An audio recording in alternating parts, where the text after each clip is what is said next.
광주 북구의 어린이공원에 있는 비상벨입니다. 이 비상벨은 불과 3개월 전에 설치된 것인데요. 제가 직접 한번 눌러보겠습니다. 보시는 것처럼 작동이 되지 않습니다. 비상벨도 성인 키보다 훨씬 높은 곳에 설치돼 있어 사실상 키가 작은 어린이는 누를 수가 없습니다. 도로가에 설치된 또 다른 비상벨입니다. 여보세요? 여보세요? 몇 차례 누르고 나서야 겨우 관제센터와 연결이 됐는데 목소리가 들리지 않습니다. 5, 6m 높이의 스피커가 설치돼 있다 보니 대화가 불가능한 실정입니다.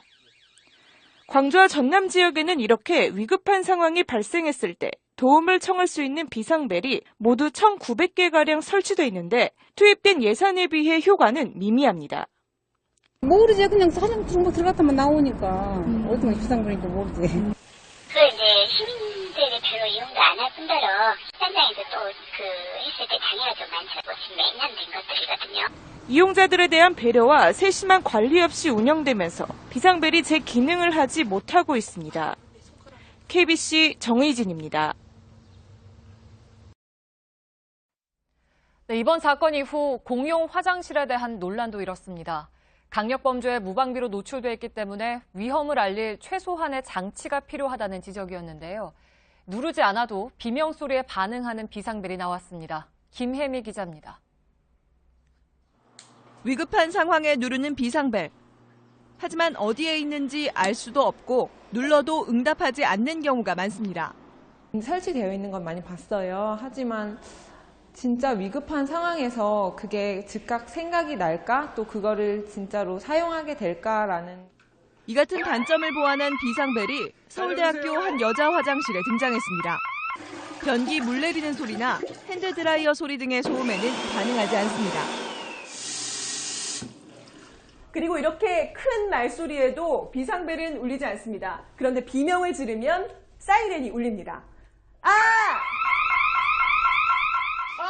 지하철 객차 소음 수준인 85데시벨이 넘는 소리가 2초 이상 들리면 작동하도록 한 겁니다. 핵심 기술은 그렇게 복잡한 게 아닙니다. 신호를 감지해가지고 연결을 하는 거죠. 경광등에 연결을 하든지 아니면 사이렌에 연결하든지 중요한 것은 화장실에 이것을 접목했다는 것이고. 이 장치를 무선 인터넷으로 연결하면 넓게 퍼져 있는 다수의 화장실을 한 번에 관리할 수 있습니다. 연구진은 한 달간 시범 운영한 뒤 다음 달 시장에 내놓을 계획입니다. JTBC 김혜미입니다.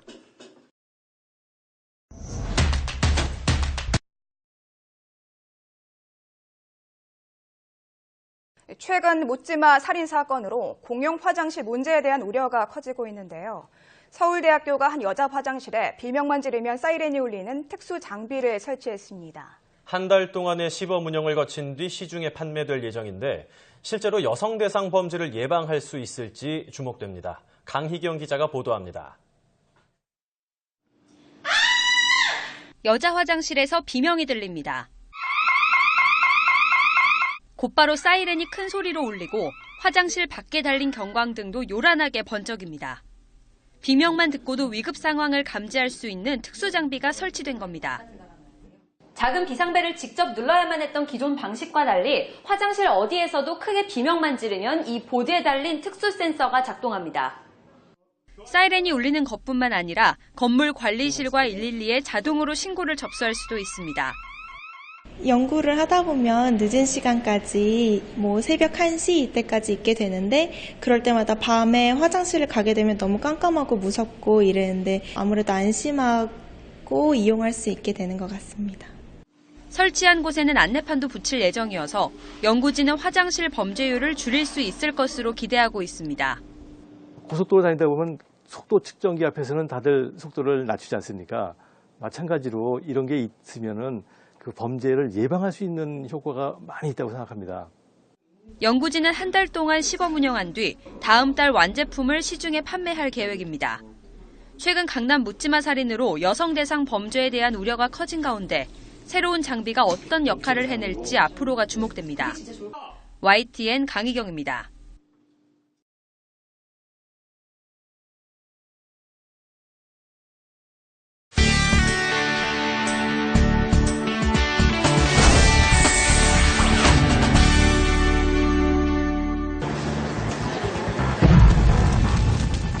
열차 승강장에서 화재가 발생했을 때에는 가장 먼저 비상벨을 눌러 화재 사실을 알려줍니다.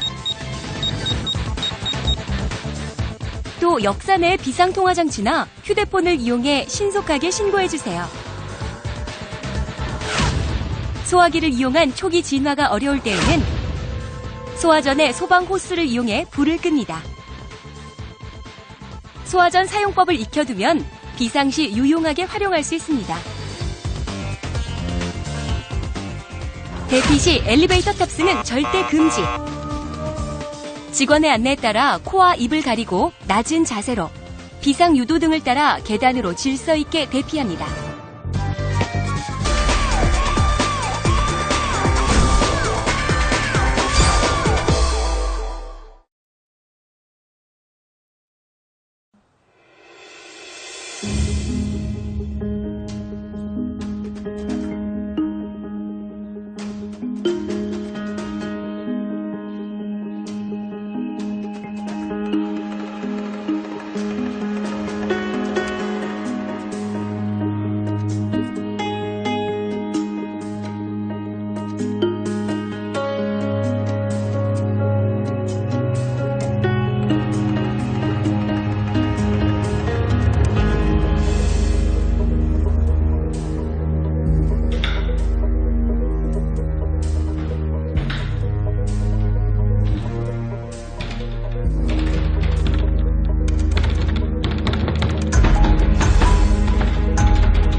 성폭력 12조의 공동대책 성목적 진입죄로 현행범으로 체포합니다.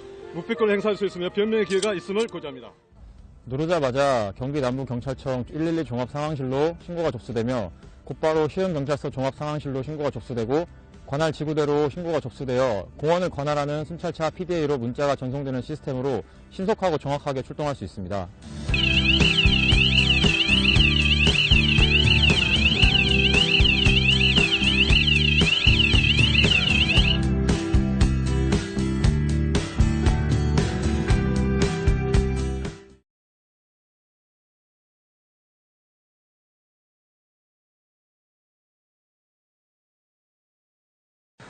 긴 터널이나 지하차도에서 긴급 상황이 발생했을 때 주변에 도움을 청하기가 쉽지 않은데요. 인적이 드물면 더욱 어렵습니다. 네, 앞으로는 경찰과 바로 연결되는 비상벨이 설치돼 언제든 도움을 받을 수 있게 된다고 합니다. 박수주 기자입니다. 인적이 드문 어두운 지하차도. 짧은 거리라도 불안감을 갖기 쉽습니다. 많이 어둡다 보니까 무섭고 막 뒤에 사람 오면은 막 되게 빨리 걷게 되고 그러더라고요. 얼마 전 서울의 한 굴다리 안에선 대낮인데도 20대 여성이 40대 남성에게 갑작스레 폭행당해 앞니가 부러지고 온몸에 타박상을 입기도 했습니다. 길이는 30m로 짧지만 CCTV는 없었습니다. 주변에 아무도 없었다면 현장에서 범인을 잡기는 어려웠을 겁니다. 앞으로는 서울의 모든 터널과 지하차도에 경찰과 바로 연결되는 비상벨이 설치돼 보다 빨리 도움을 받을 수 있게 됩니다. 위협을 느낀 한 여성이 비상벨을 누르자 사이렌이 울리고 경찰의 위치 정보가 전송되는 동시에 112 상황실과 연결됩니다. 긴급신고 112입니다. 무슨 일이신가요? 네, 도와주세요. 이상한 사람이 쫓아와요. 이렇게 접수된 신고는 가장 위급한 상황으로 분류돼 가장 가까이에 있는 경찰이 즉시 출동하게 됩니다. 비상벨은 50m 간격으로 설치가 됩니다. 따라서 터널 길이가 길지만 시민들이 어디서나 쉽게 누를 수가 있게 되겠습니다. 서울시와 경찰은 또 조명을 LED로 바꾸고 고화질 CCTV 설치를 늘려 사각지대를 없앤다는 계획입니다. 연합뉴스TV 박수주입니다.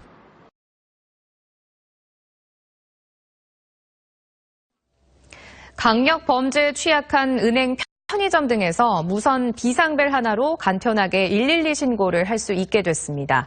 전화 수화기를 사용하는 현행 방식에 비해 실제 범죄 상황에서 유용하고 큰 도움이 될 것 같습니다. 최우진 기자입니다. 얼굴을 가린 괴한이 편의점에 들이닥칩니다. 다짜고짜 흉기를 들이대며 돈을 내놓으라고 협박합니다. 당황한 주인이 112 신고를 위해 겨우 수화기를 더듬어 찾지만 한시가 급한 상황에서 신고 접수까지 또 기다려야 합니다. 반면 새로 도입된 원형 비상벨입니다. 주머니 속 작은 벨 버튼만 누르면 즉시 112 상황실로 연결되고 복수 순찰차 도마동 편의점 비상벨 긴급 출동 확인 바랍니다. 출동한 경찰관이 범인을 긴급 체포합니다. 일반 전화 수화기를 내려놓으면 7초 뒤 112에 자동 연결되는 현행 호출 방식에 비해 위급한 상황에서 범인이 눈치챌 수 없도록 빠르고 간편하게 신고할 수 있습니다. 바로 그냥 버튼만 누르면 연결이 돼 있게끔 돼 있으니까 아무래도 전화기 이렇게 내려놓는 것보다는 훨씬 더 편리하게 사용하실 수 있을 것 같아요. 안전하게. 특히 수화기는 주인이 실수로 작동하는 경우가 많아 오인 신고가 96%에 달하는 등 경찰력 낭비가 적지 않았습니다. 종전 시스템이 오작동률이 상당히 높았습니다. 강력범죄에 신속 대응하기 위해서 최초로 무선 비상벨을 도입하게 되었습니다.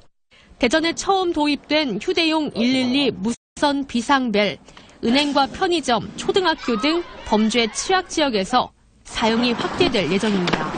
TJB 최효진입니다.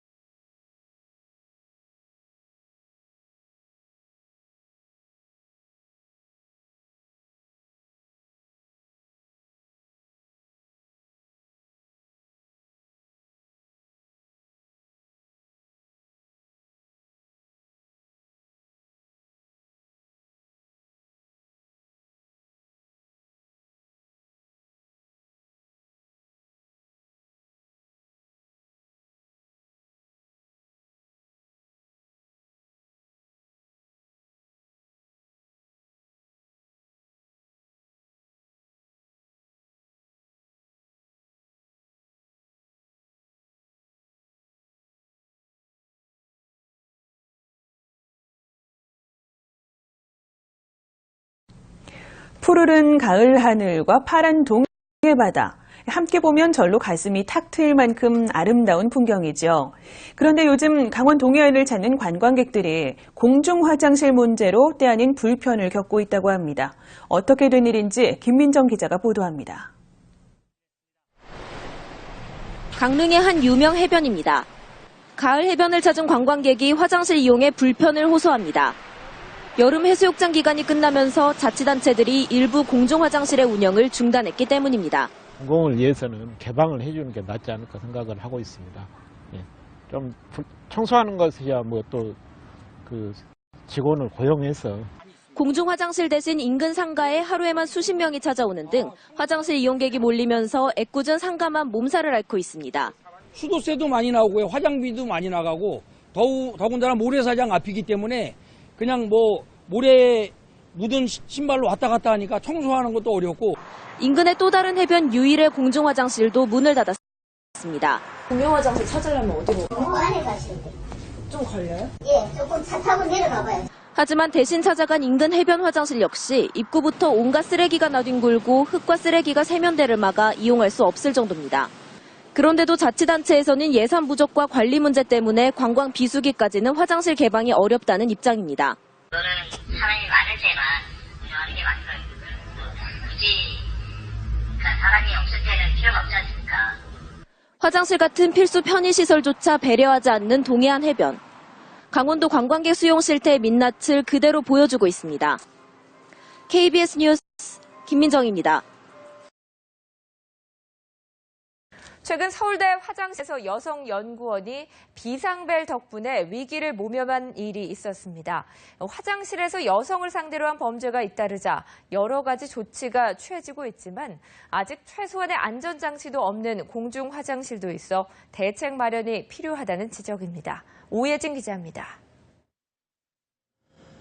최근 서울대의 한 화장실에서 20대 여성 연구원이 성폭행 위기를 가까스로 모면한 일이 있었습니다. 재빨리 화장실 칸막이 안에 있던 비상벨을 누른 덕분입니다. 이처럼 화장실에서 여성 대상 범죄가 끊이지 않자 위험에 대비한 각종 아이디어가 개발되고 조치도 취해지고 있습니다. 한 서울대 교수는 소리에 반응하는 비상벨을 개발했습니다. 기존에도 무슨 벨 같은 거 있지만 발보다 소리가 더 빠르다는 것에 착안을 해서 공중 화장실의 안전을 위해서 이미 도입한 지자체가 여러 군데 있습니다. 지하철 화장실 같은 곳에도 비상벨이 곳곳에 설치돼 있습니다. 지하철 칸막이마다 설치된 비상벨을 누르면 영무원이 곧바로 달려옵니다. 그러나 무방비 상태인 공중 화장실도 적지 않습니다. 보시는 것처럼 평소에 많은 시민이 이용하는 공원 내 화장실이지만 급작스러운 위험에 대비한 어떤 안전장치도 돼 있지 않습니다. 서울시는 뒤늦게 비상벨 설치를 추진하고 있습니다. 현재로서는 저희 한강공원에 화장실에는 비상벨이 설치되어 있지 않는데요. 내년도에 예산이 지금 예산 편성을 해놓은 상태거든요. 갈수록 대담해지고 흉악해지는 화장실 내 범죄를 막으려면 철저한 대비책 마련이 필요합니다. 연합뉴스TV 오혜진입니다.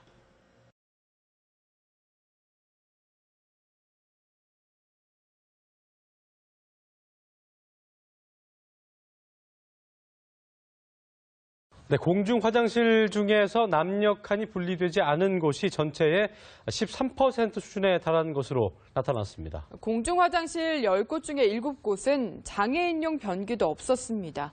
박상동 기자입니다. 지난 17일 새벽 강남역 인근에서 살인 사건이 발생한 것은 바로 주점 건물 1층과 2층 사이에 있는 남녀 공용 화장실입니다.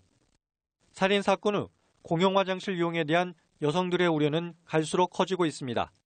실제로 공중 화장실의 13%는 남녀 칸이 분리되지 않은 남녀 공용인 것으로 나타났습니다.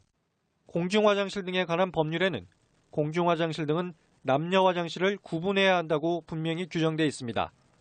하지만 공중 화장실법이 제정된 2004년 이전에 지은 화장실에는 이런 규정이 소급 적용되지 않아 강제할 방법이 없는 상황입니다. 공중 화장실 가운데 장애인용 변기가 없는 것은 70% 가까이 됐고 여성용 변기가 한 대도 없는 것도 5.5%였습니다. 정부는 공용 화장실 문제점을 개선하기 위해 민간 시설의 화장실을 누구나 이용할 수 있도록 개방 화장실을 확대하는 방안을 검토하고 있습니다. 또 관내에서 살인 사건이 발생한 서초구는 소규모 건축물에도 화장실 남녀 구분을 의무화하는 등 대책을 추진하기로 했습니다. 연합뉴스TV 박상돈입니다.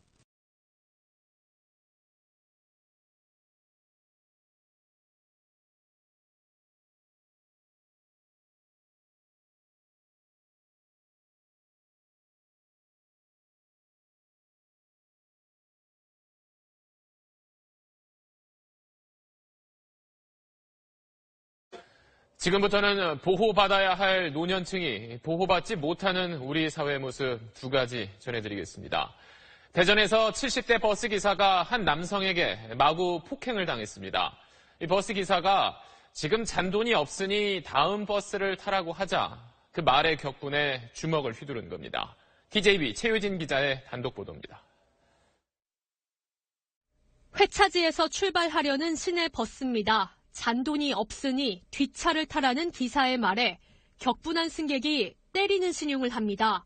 보호 칸막이를 부수려다 실패하자 온몸을 날려 기사를 폭행하기 시작합니다. 당황한 기사는 울부짖으며 도움을 청합니다. 잠시 뒤 승객은 분이 안 풀린 듯 다시 몸을 날려 머리와 가슴을 발길질합니다. 눈뜨고 볼 수 없는 처참한 폭행이 이어집니다. 얼굴에 침까지 뱉으며 욕설도 퍼붓습니다. 뒤늦게 경찰이 출동했지만 체포 직전까지 기사의 머리를 내리칩니다. 70대 버스기사는 이 운전석에 갇혀서 무려 10여 분 동안 일방적으로 수도 없이 얻어맞았습니다. 큰 충격으로 입원 치료를 받은 기사는 비통한 눈물을 쏟고 있습니다. 죄 없이 맞은 것도 억울하지만 돈과 배경을 운운하며 모욕당한 일이 참을 수 없이 분하고 서럽습니다. 너무 멀어서 세게 못 때리니까 좀 세게 때리게 이렇게 앞으로 좀 오라고. 그러면서 내가 지금 10원 한 장 안 주고 저 진역 안 간대요. 경찰은 당시 승객이 술에 취한 것으로 보고 정확한 경위를 수사 중입니다. TJB 최효진입니다. 달리는 시내버스 안에서 40대 남성이 운전기사와 승객을 폭행한 아찔한 사건이 발생했습니다. 가방에서 악취가 나니 신문을 깔아달라는 운전기사의 말에 무차별 폭행을 저질렀습니다. 보도에 김찬년 기자입니다. 한 남성이 시내버스 운전석에 앉아있는 기사에게 쉬지 않고 발길질을 해댑니다. 버스가 달리기 시작하자 이번에는 승객을 쉴 새 없이 때립니다.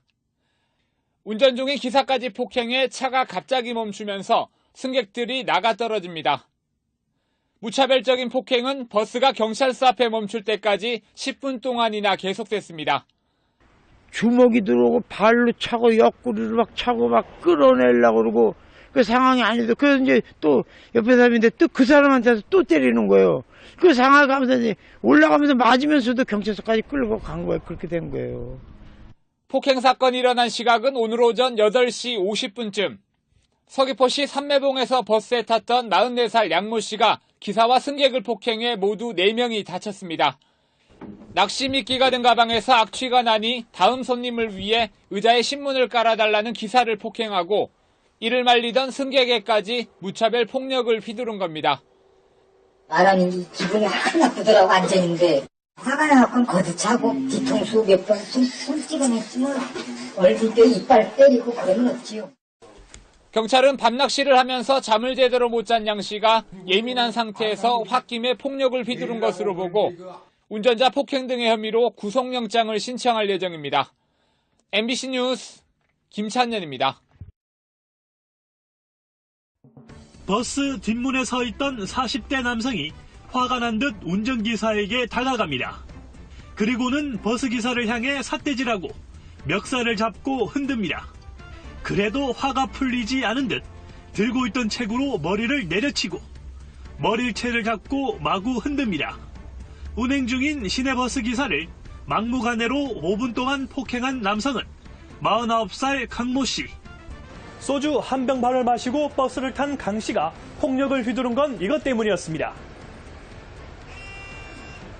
바로 자신이 서야 할 곳에 버스를 세우지 않았다는 이유 때문입니다. 하지만 버스 기사는 강 씨가 배를 한참 지나 눌렀다고 말합니다. 배를 안 눌리고 자기가 내릴 곳을 지나니까 막 욕을 하면서 그냥 막 손찌검을 하더라고요. 막 사정없이 막 패는데. 버스 기사는 폭행을 당하는 가운데도 가까스로 주차 브레이크를 당겨 대형 사고는 막을 수 있었습니다. 당시 버스에는 승객 10여 명이 타고 있었습니다.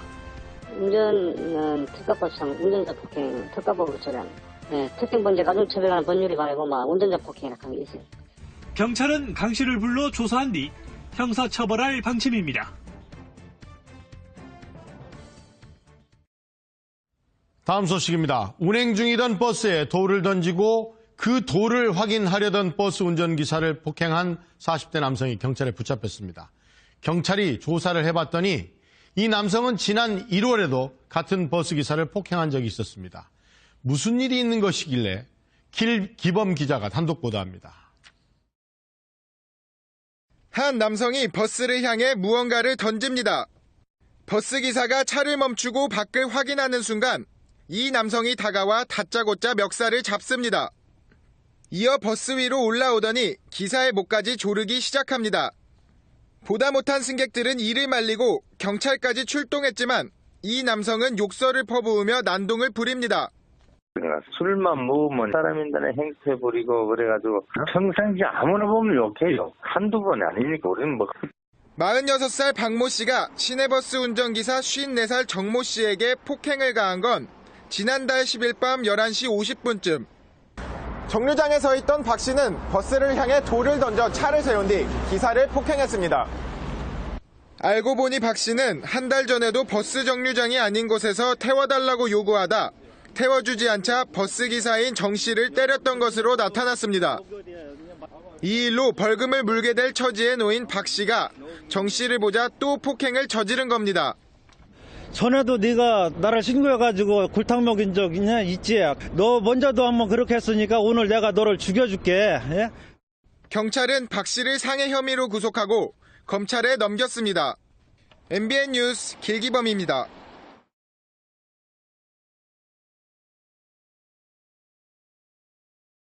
미국 뉴욕시 한 쇼핑몰 주차장에서 흑인 여성이 남편과 자식들이 보는 앞에서 40대 여성을 무차별 폭행하는 동영상이 유튜브에서 화제를 낳고 있습니다. 이 동영상에는 한 주차장에서 흑인 여성이 이종격투기 기술을 보여주듯 40대 여성을 땅에 넘어뜨리고 올라타 주먹으로 얼굴을 수십 차례 때리는 모습이 담겨 있습니다. 특히 가해 여성의 남편은 부인에게 가격 부위까지 알려주면서 환호성을 내지르는 장면도 담겼습니다.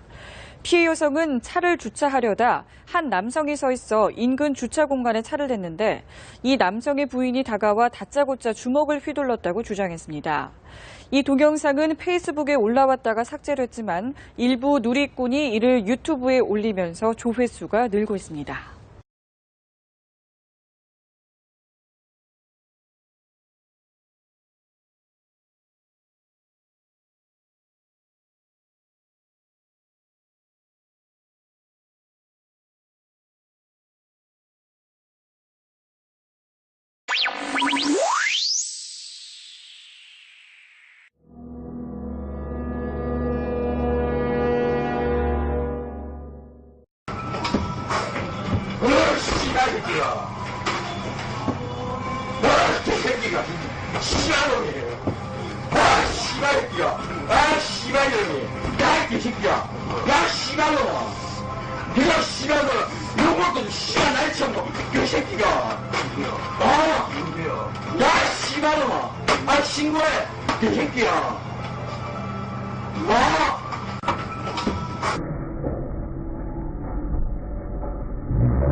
안동의 한 중학교 교무실에서 40대 여교사가 학생에게 폭행당하는 일이 벌어졌습니다. 동료 교사들이 보는 앞에서 폭행을 당한 해당 교사는 정신적 충격에서 벗어나지 못하고 있습니다. 엄지원 기자가 보도합니다. 사건이 일어난 건 어제 오전 8시 40분 1교시 준비로 분주한 교무실 안이었습니다. 이 학교 3학년 담임 48살 여교사 뒤로 14살 K모 군이 달려와 여교사의 오른쪽 뺨을 주먹으로 가격한 겁니다. 들어와서 아마 얼굴을 이렇게 쳤더니 뒤에서 바로 이제 넘어졌죠. 치기 전에 교실에서 있다가 통제가 안 돼가지고 운동장에 나가지고 막 소리를 버레버레 지르고. K군은 폭행 직전 소지품 검사에서 흡연 사실이 발각되면서 담임인 여교사로부터 교실에서 훈계를 받은 상태. K군이 교실에서 욕설을 하며 거칠게 반항하자 훈육에 어려움을 느낀 담임 선생이 교무실로 내려와 교장과 의논하던 찰나 학생이 교무실까지 쫓아와 행패를 부린 겁니다. 학생은 키 180cm, 몸무게 90kg이 넘는 거구였습니다. 보다 못한 동료 교사들이 경찰에 신고하는 한편 해당 학교는 학생에게 교권 침해 명목으로 10일의 출석 정지 조치를 내렸습니다. 그러나 여교사는 충격으로 인해 학교에 나오지 못하고 있습니다. 병원 치료를 하셨고 교권 보호, 힐링 연수 프로그램도 있고 치료 프로그램도 있고 충분하게 치료를 할 수 있도록. 최근 구미에서 고등학생이 수업을 방해하다 제지를 받자 30대 여교사를 주먹과 발로 수차례 폭행하는 등 교사 폭행과 폭언 등 교권 침해 사례는 해마다 5,000건 가까이 일어나고 있습니다. MBC 뉴스 엄지연입니다.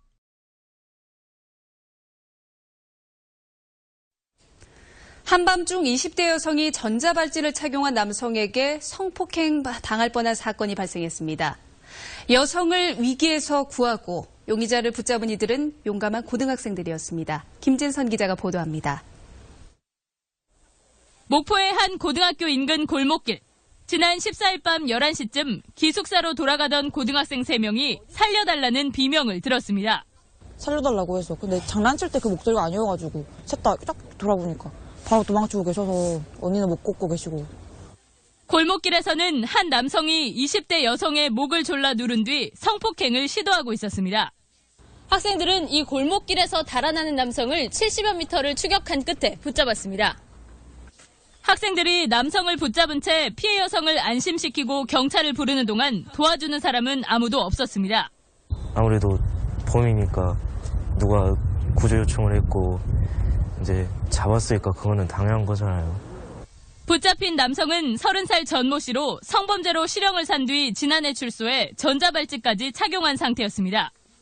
그때 그 길을 지나가서 다행인 것 같아요. 왜요?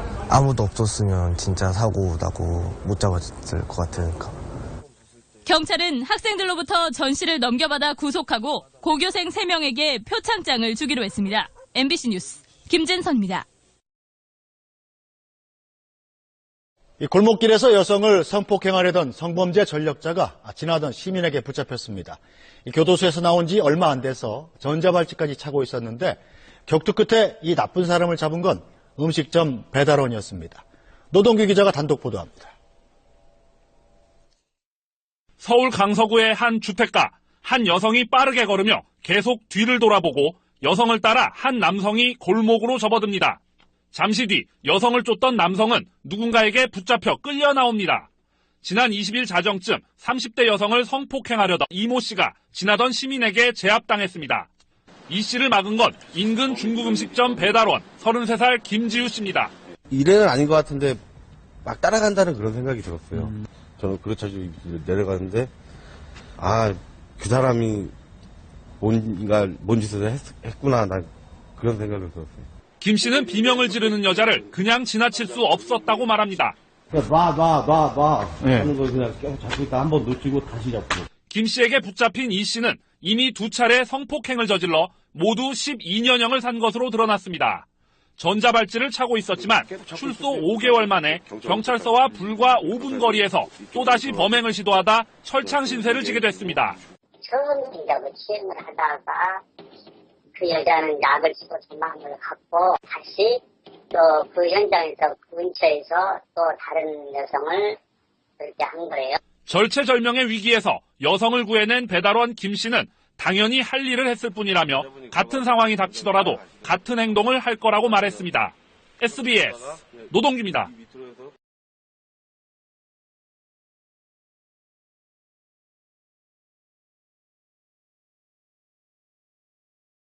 스니커즈 요트가 새로 나왔대. 스니커즈에서 요트가 나왔...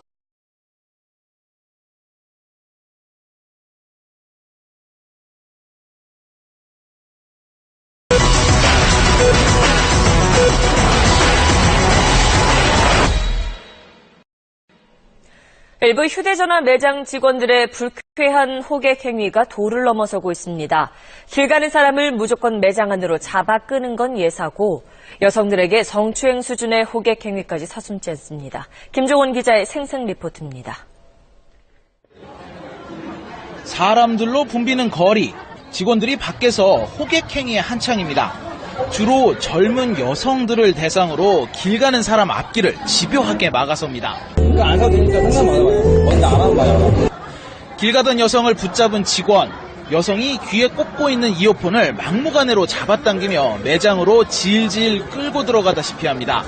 이어폰 줄이 끊어질까 여성은 허리도 펴지 못한 채 끌려 들어갑니다. 이 여성에겐 직원 2명이 따라붙었습니다. 한 명은 여성의 휴대폰을 빼앗아 매장 안으로 들어가 버리고 다른 한 명은 당황한 여성의 두 손을 덥석 붙잡고 매장으로 잡아 끕니다.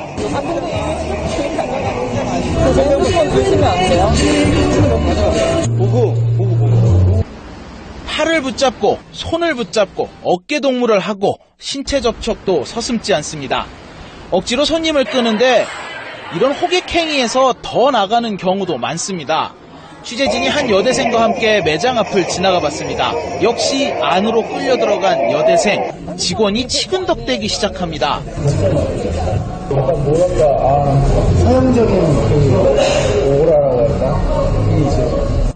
돌려달라고 해도 계속 여성의 휴대폰을 뒤져봅니다. 다른 매장에선 더 노골적으로 나옵니다. 집이 어디세요? 전화 연락 주세요. 네? 연락해도 되냐고요? 핸드폰 번호를 물어보는 거예요, 지나가는데. 어쩌자는 것도 아닌데 그냥 번호 좀 알려달라는 식으로? 그런 거는 솔직히 개인 정보니까 네, 기분이 나쁘죠. 문제는 이런 호객행위가 통신사가 직영으로 운영하는 대리점에서도 많이 일어나고 있다는 겁니다. 고객들이 통신사 콜센터로 호객행위를 신고하고는 있지만 이렇게 신고된 대리점이나 직영점에 영업정지 같은 조치를 내린 사례는 거의 없습니다. 직영 대리점에서 그렇게 한다는 것은 통신사에서 한다는 얘기죠.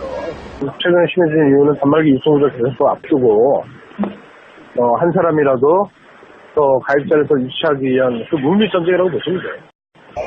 호객행위는 그 자체로도 경범죄에 해당하지만 신체 접촉이 심한 경우엔 성 관련 범죄로 형사처벌할 수 있습니다.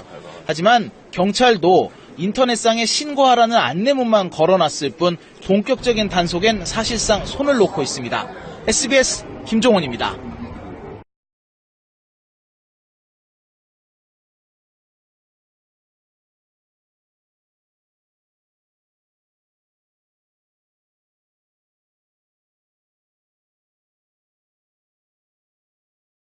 부산의 한 체육센터에서 수영 강사가 7살 어린아이를 잡아 끌어서 물에 빠뜨리는 CCTV가 공개됐습니다.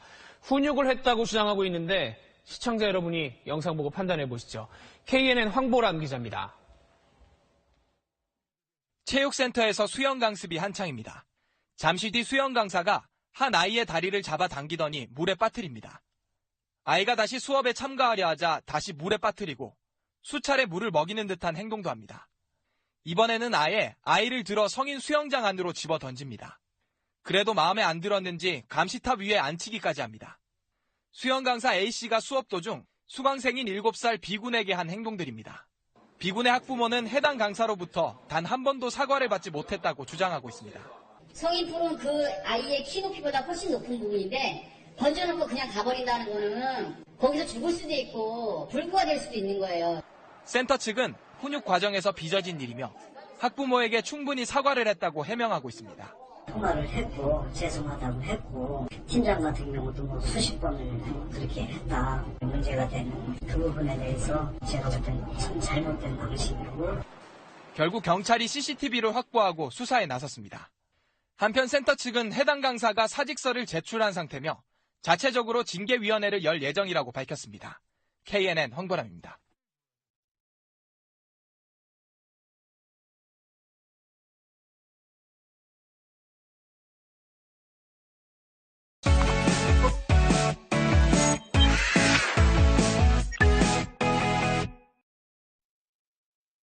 여자 어린이가 시선을 아래로 향한 채 무릎을 꿇고 벌서고 있습니다.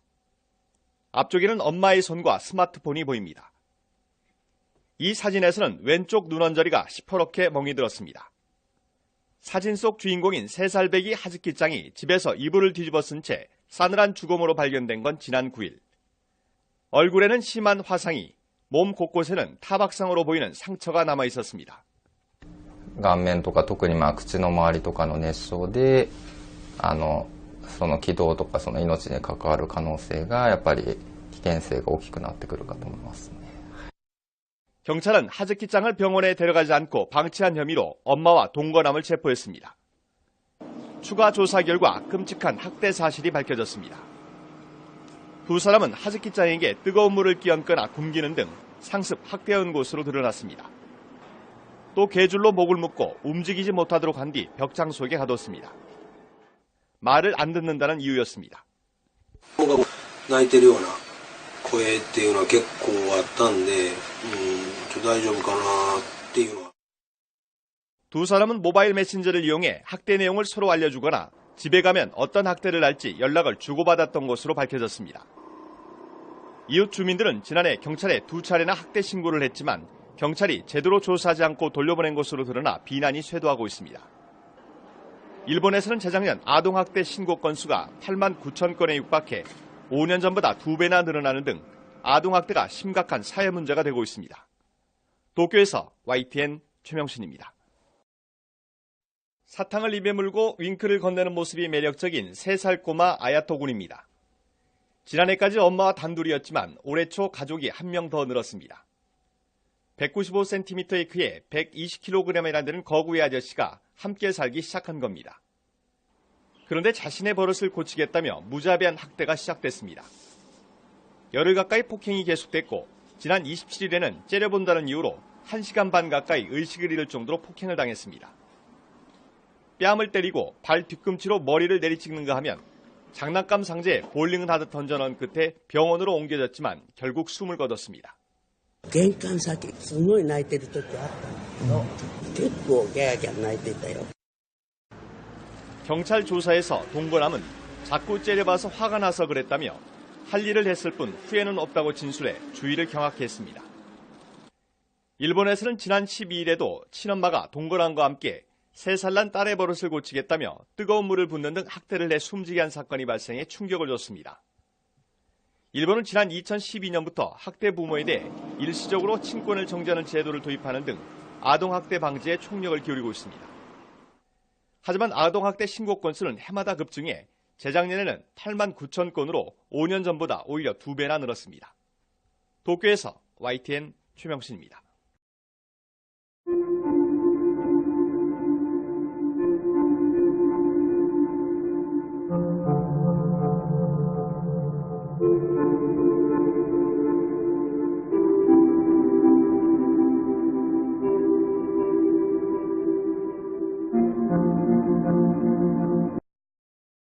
부산의 한 친자매 3명이 운영하는 인천의 한 어린이집에서 아동학대가 의심된다고 지난해 9월 SBS가 보도해드렸습니다. 경찰이 수사하며 어린이집 CCTV를 모두 확인해 보니 가혹행위가 당초 알려진 것보다 더 심각한 걸로 드러났습니다. 3살 배기 아이들을 밟고 차고 내던지는 충격적인 모습이 담겨 있습니다. 김정우 기자입니다. 어린이집 교사가 아이의 한쪽 팔을 번쩍 들어 올려 바닥에 내동댕이 칩니다. 놀란 아이는 곧바로 일어섰지만 몸을 가눌 새도 없이 다시 한번 내던져집니다. 앉아있는 아이의 허벅지를 있는 힘껏 밟고 그것도 부족한지 여러 차례 귀를 꼬집습니다. 자는 아이의 머리를 발로 툭 걷어차기도 합니다. 친자매 3명이 운영하는 청라국제도시의 한 어린이집에서 벌어진 일입니다. 밟고 때리고 꼬집고 3살 배기 아이들이 감당하기엔 어린이집 교사들의 폭력은 집요하고 악랄했습니다. 경찰이 수사에 나선 뒤 CCTV를 확인하게 된 학부모들의 충격은 말할 수 없을 만큼 컸습니다. 이 아이들이 CCTV에서 보인 것보다 훨씬 더 학대를 많이 당했을 거라고 생각은 해요. 특히 이런 엽기적인 어린이집은 다시는 진짜 우리나라에 발돋칠 수 없게. 경찰은 이들 3자매가 2015년 12월부터 7개월 동안 1살부터 3살짜리 어린이 11명을 적어도 40차례 이상 학대한 사실을 확인했습니다. 인천지법은 피해 어린이들이 아직도 외상 후 스트레스 장애로 치료를 받는 등 극심한 정신적 고통을 겪고 있다며 친자매 사이인 어린이집 교사 2명에게 각각 징역 2년과 3년의 실형을 선고했습니다. SBS 김정우입니다. 서울 강남 도심공항 터미널의 에스컬레이터입니다. 지금은 막혀있지만 영상에서 손으로 가리키는 이 부분이 크게 뚫려 있었고 사람 접근을 막는 안전장치도 없었습니다. 그리고 여기에 5살 어린이가 빠지면서 5m 아래 바닥으로 추락하는 사고가 났습니다. 아이는 두개골이 골절돼 후유증을 걱정해야 할 정도로 크게 다쳤는데 시설 관련한 그 어느 쪽도 안전관리 부실에 대한 책임은 지지 않고 있습니다. 원종진 기자가 보도합니다. 5살 어린이가 기둥과 에스컬레이터 사이 틈새로 나타나더니 바로 옆 공간으로 그대로 떨어집니다. 5m 아래 바닥으로 추락한 아이는 병원으로 실려갔지만 한동안 의식을 찾지 못했습니다. 아주 위중하다라고 선생님 말씀하셨었어요. 엄마 나 떨어질 때 왜 엄마 잡아주지 안 했어? 막 이런 말, 좀 마음 아픈 말을 많이 해요. 사고는 에스컬레이터와 건물 기둥 사이에 있는 폭 25cm 크기의 공간으로 아이가 들어가면서 일어났습니다. 네, 사고 당시에는 이런 안전시설물이 설치되어 있지 않아서 아이가 들어가기 충분한 공간이 있었습니다. 하지만 공항터미널 측은 안전관리 부실에 대한 아무런 책임도 없다는 입장입니다. 그때도 전혀 지적이 없었고 법리적인 부분에 대해서 저희가 과실이 있었던 것이 아니고. 승강기 관련 사고 조사를 담당하는 국민안전처는 사고가 난 곳은 승강기에 해당하지 않는다고 말합니다. 현행 검사 기준에서도 승강장이 해당이 되지 않아요. 에스컬레이터 옆에서 일어난 사고거든요. 건축 구조나 이쪽으로. 강남구청도 안전시설물 설치 규정에 적용받지 않는 건물이라는 해석을 내놨습니다. 안전난감에서는 그전에는 법이 없었어요. 그전에 지진 건물도 항상 없고. 아무도 책임지지 않는 상황 속에서 아이의 부모는 답답하기만 합니다. 안전난간 하나도 설치하지 못한 이런 대한민국 이런 나라에서 어떻게 아이들을 안전하게 키울 수 있겠습니까? 도심공항터미널은 상해보험으로 처리하는 선에서 마무리하겠다는 입장을 밝혔습니다. SBS 원종진입니다. 2살 배기 아이가 식당 차에서 떨어진 사고가 발생했습니다. 부모도 함께 있었지만 아차하는 사이 사고가 일어났습니다. 조정린 기자입니다. 한 남성이 건물 밖을 가리키며 황급히 뛰어갑니다. 이를 본 여성도 사색이대 달려나갑니다. 어제 오후 5시쯤 태어난 지 24개월 된 김모 군이 3층 식당에서 창문 밖으로 떨어졌습니다. 김 군은 곧장 병원으로 옮겨졌지만 끝내 숨졌습니다. 쿵 소리가 난다고 해서 아기가 떨어질 줄은 꿈에도 몰랐던 거니까 부모님들이 막 뛰어내려와가지고 아기 끌어안고 막 우시고 막 5번째 창문이 한 30cm 정도 열려 있었고요. 김 군은 부모가 식사를 하던 사이 식당 곳곳을 돌아다녔습니다. 하지만 식사를 마쳐갈 때쯤 홀로 구석에 있는 의자 위로 올라갔고 창문을 손으로 밀다가 30cm 정도 열린 틈 사이로 추락했습니다. 이곳은 김 군이 떨어진 3층 식당입니다. 바닥에서 창문까지 높이가 1m 정도로 매우 낮고 바로 옆에는 이렇게 의자가 있어 아이가 충분히 딛고 올라설 수 있게 돼 있습니다. 창문 쪽에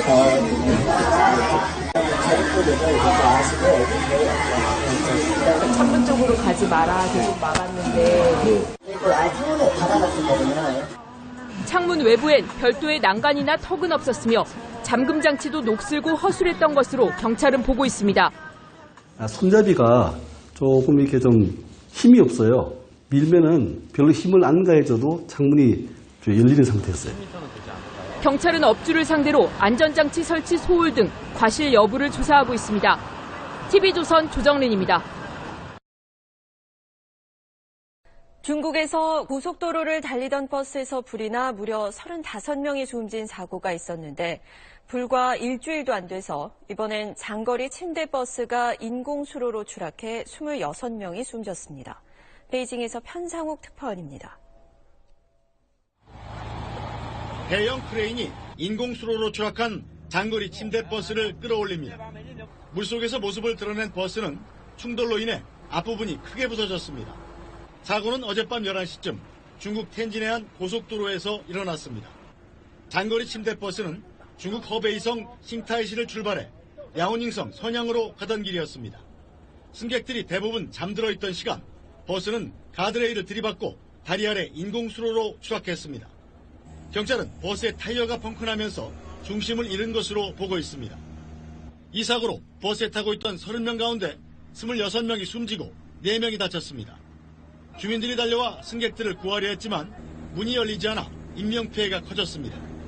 빠져나오기 쉬운 위치에 있던 승객들만 구사일생으로 목숨을 건졌습니다. 你当时是在哪睡着？副驾驶上铺第一个，我觉得我那玻璃好像碎了吧，直接甩出来了。我一想我就躺在河边。 중국에선 불과 6여 년인 지난달 26일에도 고속도로를 달리던 버스에서 불이 나 승객 55명 가운데 35명이 숨졌습니다. 버스 사고로 어처구니 없는 대형 인명피해가 잇따르면서 버스를 이용하는 중국인들의 불안감이 커지고 있습니다. 베이징에서 SBS 편상욱입니다. 대만 고속도로를 달리던 버스에서 화재가 발생해 탑승자 26명이 모두 숨졌습니다. 희생자들은 대부분 중국인 관광객들로 가뜩이나 경색된 양안 관계가 더 악화될 것이란 우려가 나옵니다. 진혜숙 PD입니다. 도로 난간을 들이받고 멈춰선 버스에서 불길과 함께 시커먼 연기가 치솟습니다. 불은 버스 내부를 완전히 태운 뒤에야 꺼졌습니다. 대만 타오위안 공항으로 향하던 관광버스에서 불이 난 겁니다. 버스에는 랴오닝성에서 온 중국인 관광객 24명과 운전기사 등 26명이 타고 있었지만 한 명도 구조되지 못했습니다. 희생자 중에는 어린이 3명도 포함됐습니다.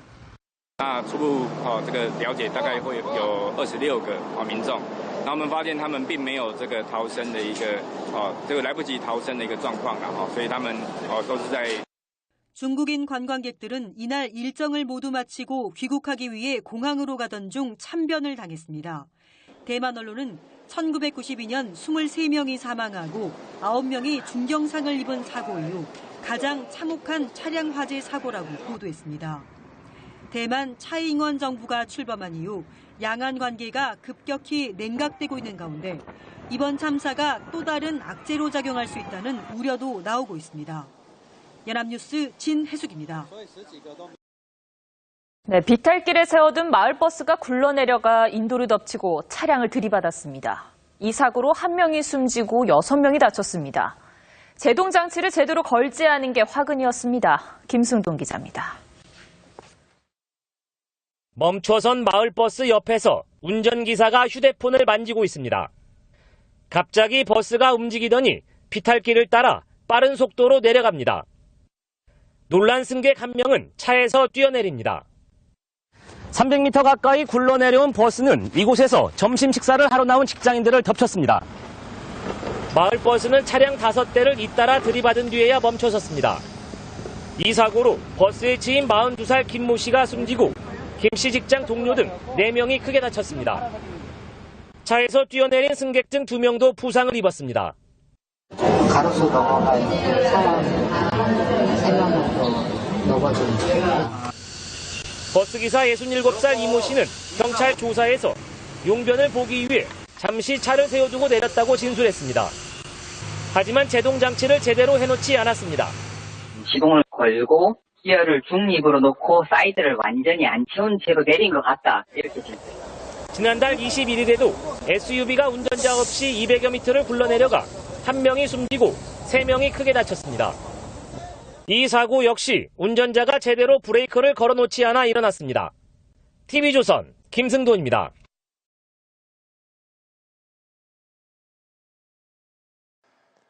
비탈길에서 버스가 미끄러지는 아찔한 사고가 또 발생했습니다. 이번에는 차량 2대와 건물을 들이받았는데 버스에 타고 있던 중국인 관광객들이 다쳤습니다. 이성우 기자입니다.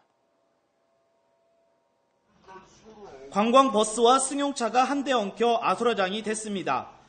관광버스에 타고 있던 중국인 관광객들이 차에서 내려 사고 상황을 지켜보고 있습니다. 낮 12시 10분쯤 청주에 있는 관광지 수안골에서 관광버스가 비탈길에서 미끄러졌습니다. 관광버스는 비탈길 10m를 미끄러져 승용차 2대를 부딪힌 뒤 카페 건물과 충돌했습니다. 차가 여기 한 대 서 있었고, 그러고 저 앞에 승용차, 그러니까 2대 서 있는데, 갑자기 그냥 저 위에서 보니까 그냥 괴물을 내면서 그냥 꽝 박혀서 보니까 이렇게 박혀 있더라고. 이 사고로 중국인 관광객과 안내원 등 38명이 다쳐 인근 병원으로 이송됐지만 다행히 크게 다친 사람은 없었습니다. 중국인 관광객들은 이날 청주 고인세 박물관과 수안골을 둘러본 뒤 서울로 출발하려던 참이었습니다. 문제는 자칫 더 큰 사고로 이어질 뻔했다는 겁니다. 차량이 조금만 더 옆으로 벗어났다면 12m 아래 공사장 바닥으로 추락해 큰 인명피해가 날 뻔했습니다. 관광버스 운전자는 경찰 조사에서 후진하는 과정에서 시동이 꺼져 다시 시동을 거는 과정에서 버스가 미끄러졌다고 말했습니다. 백을 하다가 이제 시동이 꺼진 거예요. 그래서 이제 시동을 다시 켜려고 이제 백개를 중립으로 놓고 했는데 차가 그냥 굴러내는 거예요. 경기도 용인에서 마을버스 제동장치가 풀려 비탈길을 미끄러져 내려가 행인 1명이 숨지고 6명이 다치는 사고에 이어 또 청주에서 관광버스가 비탈길에서 미끄러지는 사고가 발생해 버스 안전사고에 주의가 요구됩니다. YTN 이성호입니다. 광주 북구의 어린이공원에 있는 비상벨입니다.